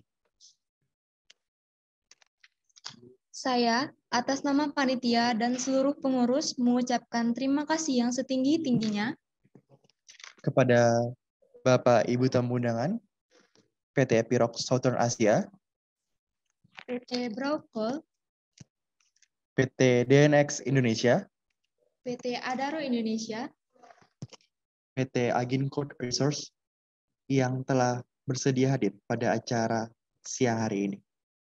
Atas nama seluruh panitia penyelenggara kami mohon maaf bila ada kesalahan dan kata kami yang kurang berkenan di hati Bapak Ibu dan teman-teman sekalian. Dan jangan lupa juga untuk mengikuti kembali Safiral hari kedua, yaitu besok tanggal 15 Oktober 2022 di jam 8 pagi. Terima kasih. Wabillahi taufiq wal hidayah. Wassalamualaikum warahmatullahi wabarakatuh. Waalaikumsalam warahmatullahi wabarakatuh. Terima kasih Pak Frans. Terima kasih Bang Frans. Terima kasih.